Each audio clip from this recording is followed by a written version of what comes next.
देखिए, हर कोई राम की बात करेगा तो काम की बात कौन करेगा मेरे भाई।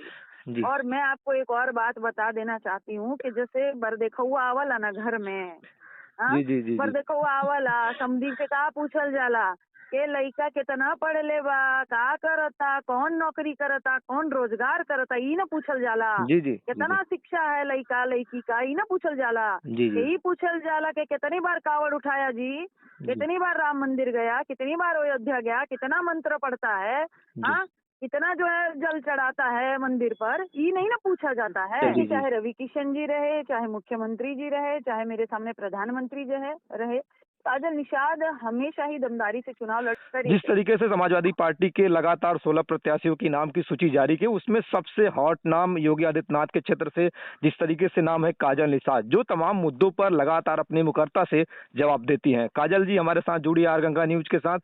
पहली बार जिस तरीके से समाजवादी पार्टी ने लगातार आप पर भरोसा जताया, तीसरी बार कैसे देख रहे हैं काजल जी? जी, पत्रकार महोदय बहुत-बहुत धन्यवाद।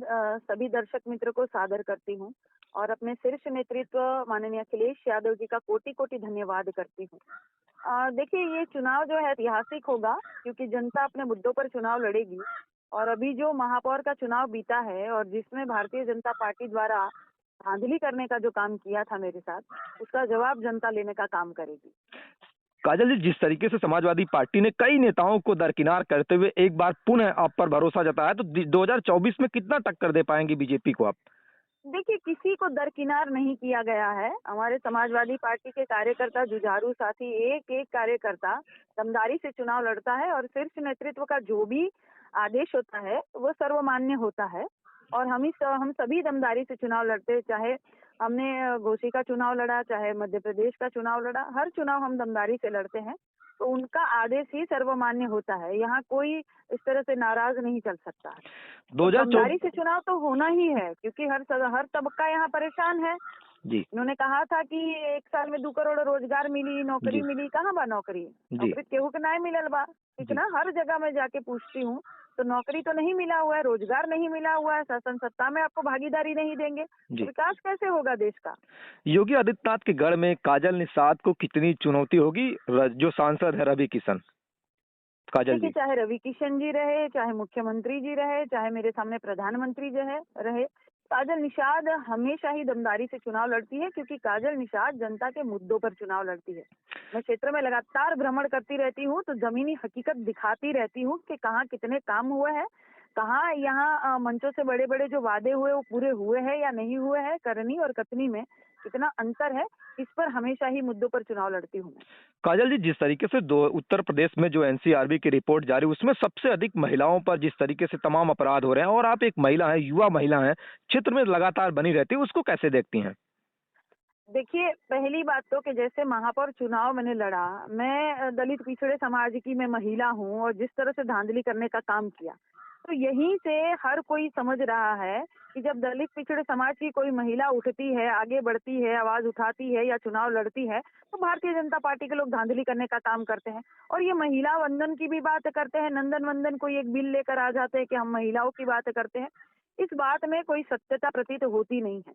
जी, हर बार मैं देख रही हूँ, लगातार मैं न्यूज़पेपर पढ़ती हूँ, तो कहीं न कहीं पूरे उत्तर प्रदेश के कोने-कोने में कहीं न कहीं छेड़खानी हो रही है, तो कहीं गैंग रेप हो रहे हैं, तो कहीं महिला उत्पीड़न हो रहा है और महिला शोषण हो रहा है। तो ये सारी चीज़ें हैं। भारतीय जनता पार्टी में ही हमारी गौरवशाली बेटियों को धरने पर बैठना पड़ा, जो मेडल लेकर आती है और देश को गौरवमयी बनाती है।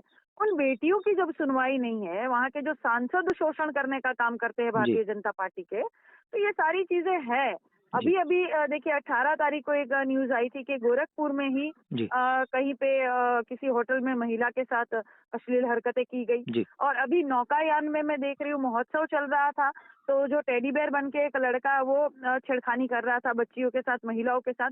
तो कहाँ ये योगी राज में किसी को यहाँ डर नहीं है और ये कहते हैं योगी बाबा कि अपराधियों पर शिकंजा इन्होंने लगाया है, अपराधियों को मिट्टी में मिलाया है। इस बात में भी कोई सत्यता प्रतीत नहीं होती है और ये बिल्कुल गलत बात है। कल मैं कैंपियरगंज से लौटी हूँ।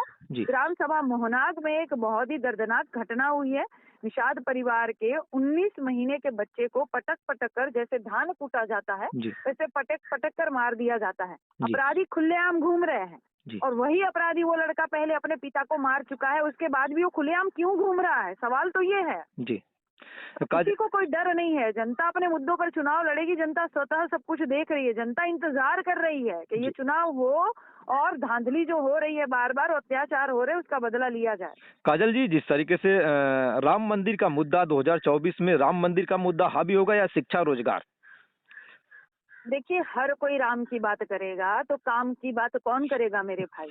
जी और मैं आपको एक और बात बता देना चाहती हूँ कि जैसे बरदेखुआ आवला ना घर में, हाँ, जी जी जी जी बरदेखुआ आवला समधी से का पूछल जाला के लइका कितना पढ़ ले बा, का करता, कौन नौकरी करता, कौन रोजगार करता, ई ना पूछल जाला। जी जी जी जी कितना शिक्षा है लइका लइकी का, ई ना पूछल जाला। जी जी यही पूछल जाला कि कितनी बार कावड़ उठाया जी, जी कितनी बार राम मंदिर गया, कितनी बार अयोध्या गया, कितना मंत्र पढ़ता है, जी हाँ, कितना जो है जल चढ़ाता है मंदिर पर, ये नहीं ना पूछा जाता है। जी जी शिक्षा पूछा जाता है। तो हमेशा ही शिक्षा ही आगे होती है। शिक्षा ही विकास का नींव है। राम जी को भजिए, कोई मना नहीं कर रहा। हम भी कह रहे हैं रामाय राम भद्राय रामचंद्राय वेद से रघुनाथाय नाथाय सीताय पते नमः, हम भी बोलते हैं। जी लेकिन इसका अर्थ ये थोड़ी होता है कि हम राम ही करते रहे और काम न करें। जी जी। तो एक यही सारी चीजें हैं। एक आखिरी सवाल, जिस तरीके से लोग हमेशा कहते हैं आपके ससुर जी संजय निषाद, उनको कितनी चुनौती होगी? देखिए, संजय निषाद जी खुद अपने आप को ही महामना कहते हैं। वो निषादों के महामना है नहीं। वो अपनी खुद की आरती उतरवा के खुद को ही भगवान साबित करते हैं। अगर निषाद समाज उनको भगवान मानता या उनकी बातों को मानता तो मेहदावल का जो चुनाव हुआ था चेयरमैनी वाला, जी और उसमें एक गरीब सब्जी वाला भाई था रमेश निषाद जी, उनके चुनाव प्रचार के लिए मैं गई थी और वो भाई जीत गए थे। जी जबकि मेहदावल के विधायक है निषाद पार्टी से अनिल त्रिपाठी जी, जी और संत कबीर नगर के सांसद है माननीय प्रवीण निषाद जी, जी जो माननीय संजय निषाद जी के सुपुत्र है। जी तो दोनों ही बाप बेटे ने मिलकर इस गरीब सब्जी वाले भाई को हराने का बहुत कोशिश किया, लेकिन फिर भी निषाद समाज ने जिताया ना। जी तो बात यही है कि निषाद समाज उनके साथ है नहीं। वो सिर्फ अपने आप को ऐसा बड़ा बड़ा बनाने की कोशिश करते हैं। निषाद समाज काजल निषाद के साथ सहयोग आशीर्वाद देने के लिए खड़ा है, जी। तैयार है। महापौर चुनाव में साबित हुआ है। काजल निषाद, जब आप प्रचार कर रहे थे, अचानक आपको ये पता चला कि काजल निषाद को 2024 के लोकसभा चुनाव में जिस तरीके से लोकसभा लड़ना है, वो भी गोरखपुर से, कैसा लगा आपको? बहुत अच्छा लगा। ये मेरा ससुराल है। जी बेटी का जो मायका होता है वहाँ से डोली उठती है और ससुराल से अर्थी उठती है। जी कहने का अर्थ है कि ताउम्र जिंदगी भर बेटी ससुराल को संवारती है और सजाती है। ये जी मेरा ससुराल है, मेरे अपने लोग हैं, मेरी जनता है। मैं जिस जनता के बीच में लगातार रहती हूँ, उनकी आवाज उठाने का काम करती हूँ, वहां से फिर से एक बार मुझे मौका मिला है। तो जनता जवाब देगी इस चुनाव का, क्योंकि कोई कितनी बार हराएगा भाई, जी कितनी बार हराएगा। और मैं तो दमदारी से खड़ी हूँ। देखिए, अभी प्लास्टर हुआ है मेरे पैर पर, तो लाठी से चल रही हूँ। देखा, मैंने आज मैंने देखा। व्हीलचेयर भी ले ली है। मैं व्हीलचेयर से चलूंगी अपने जनता के बीच में। और अभी भी मैं क्षेत्र में हूँ। गोपलापुर में एक सार्वजनिक ताल है जी जिसको दबंगों द्वारा कब्जा किया जा रहा है। मैं आज भी उनकी लड़ाई लड़ने के लिए अभी भी वहीं पे बस गोपलापुर में पहुंची हूँ। जी जी। एक आखिरी सवाल काजल जी आपसे, कि जिस तरीके से अखिलेश यादव या कहें समाजवादी पार्टी पे परिवारवाद का जो आरोप लगता है, तो बीजेपी में जिस तरीके से माननीय राजनाथ सिंह के बेटे पंकज, और चाहे फिल्म स्टार धर्मेंद्र हो गए, उनके बेटे सनी देओल, उनकी जो माँ है मथुरा से सांसद है, उसको कैसे देखती हैं आप?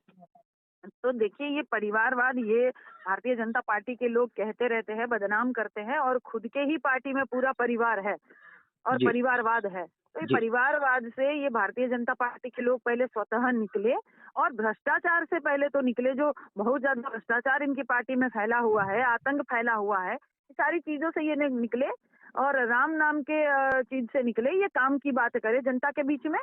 ये जनता अपने मुद्दों पर चुनाव लड़ेगी। काजल निषाद का व्यक्तिगत चुनाव तो ये कभी था ही नहीं। जी। हमेशा ही मैं जनता के लिए ही लड़ती हूँ और जनता की बात मुद्दों को उठाती हूँ। जनता इस बार खुद के मुद्दों पर ही चुनाव लड़ेगी और निश्चिंत ही जुड़ेगा इंडिया, जीतेगा इंडिया, क्योंकि जनता 2024 को भारतीय जनता पार्टी को पटकने जा रही है। काजल जी, आपने आर गंगा को अपना समय दिया, कीमती समय दिया। ढेर सारी शुभकामनाएं। 2024 बहुत में बहुत धन्यवाद। बेहतर लड़ाई लड़े और जनता के मुद्दों पे जिस तरीके से लोकसभा में आप पटल पे रखें। आपका बहुत बहुत धन्यवाद आर गंगा न्यूज बहुत से बहुत जुड़ने के लिए। धन्यवाद जी। नमस्कार।